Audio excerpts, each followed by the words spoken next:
muscle တိဆောက်ချင်တယ်ဆိုရင်တော့ကျွန်တော်တို့က protein တစ်မျိုးတည်းနဲ့အဆင်မပြေဘူးပေါ့နော်အိမ်တစ်လုံးကိုတိဆောက်တဲ့အခါမှာတန်ချောင်းနေနဲ့ကြီးပဲတိဆောက်လို့မရဘူးပေါ့နော်အုတ်တွေသဲတွေဘီလက်မြေတွေလိုအပ်တယ်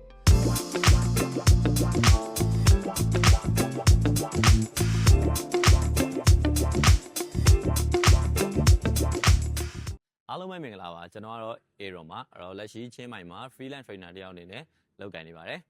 ဟုတ်ကဲ့ကျွန်တော်ကတော့ဒေါက်တာအောင်ပါဖြစ်ပါတယ်ဟာရဆိုင်ရာအထူးပြုဆရာဝန်တယောက်ပါ Okay ကျွန်တော်တို့ဒီနေ့မှာဂျင်းဆော့တဲ့အခါကျွန်တော်တို့အရေးကြီးတဲ့ diet nutrition အကြောင်းနဲ့ပတ်သက်ပြီးတော့ကျွန်တော်မေးချင်တဲ့မေးခွန်းလေးပြင်ဆင်လာတော့ဗောနော်ဆရာအဲ့တော့ဆရာကိုကျွန်တော်နည်းနည်းလေးမေးခွန်းလေးတွေမေးမယ်အဲ့ဒီအတွက်နဲ့ပတ်သက်ပြီးဆရာနည်းနည်းဖြေကြားပြပါဦးဟုတ်ကဲ့ပါအဲ့တော့ဂျင်းသွားတဲ့အခါအများစုက carbohydrate ကိုစားဖို့ကြောက်ကြတယ်ဗောနော်အဲ့တော့ carbohydrate စားလိုက်ရင်ဝါသွားမယ်လို့ထင်တယ်တချို့ carbohydrate ကိုဖြတ်ခိုင်းတဲ့ trainer တွေလည်းရှိရပါတော့အဲ့တော့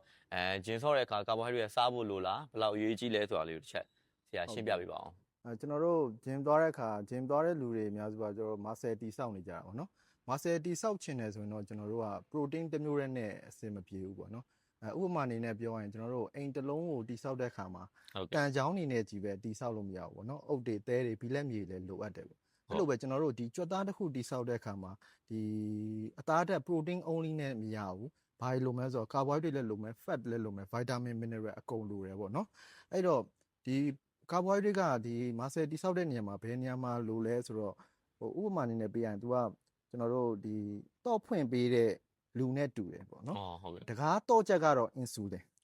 ကျွန်တော်တို့ carbohydrate စားလိုက်မှခန္ဓာကိုယ်ထဲမှာ insulin ထွက်လာမယ် insulin ထွက်လာမှကျွန်တော်တို့ကဒီကြွက်သားတွေကဒီကျွန်တော်တို့ protein တွေဒီ amino acid တွေဒီ carbohydrate တွေကိုဒီ insulin ကမှတော့ဖွင့်ပေးလိုက်မှကျွန်တော်တို့ဒီကြွက်သားတွေကိုရောက်တာပေါ့နော်အဲ့တော့ကျွန်တော်တို့ကဒီ gym ဆော့ပြီးတော့ protein only ပဲစားရဆိုရင်ဒီကျွန်တော် insulin အထွက်နှုန်းကနည်းတယ်အရင်နည်းတယ် carbohydrate စားမှကိုကျွန်တော်တို့က insulin ထွက်မှာပေါ့နော်အဲ့တော့ကျွန်တော်တို့တကားတော့ချက် insulin ရှိဖို့အတွက်ကကျွန်တော်တို့ carbohydrate ကိုစားကိုစားပေးရမယ်ပေါ့နော်စားကိုလိုအပ်တာလိုအပ်တယ်ပေါ့အဓိကကျွန်တော်တို့ကအသားတွေရွယ်တောက်လျှောက်စားနေတာမဟုတ်ပဲနဲ့ no carbohydrate ကိုလည်းထည့်စားပေးဖို့ထည့်စားဖို့လိုတယ်အဓိကဘယ်ချိန်နေမှာလိုလဲဆိုတော့ pre workout နဲ့ post workout မှာ carbohydrate ကိုလုံးဝကိုထည့်ပေးစားတင်တယ်ပေါ့နော်အဲ့ဒါလေးကိုတော့အကြံပြုချင်ပါတယ်ဟုတ်ကဲ့ပါဟုတ်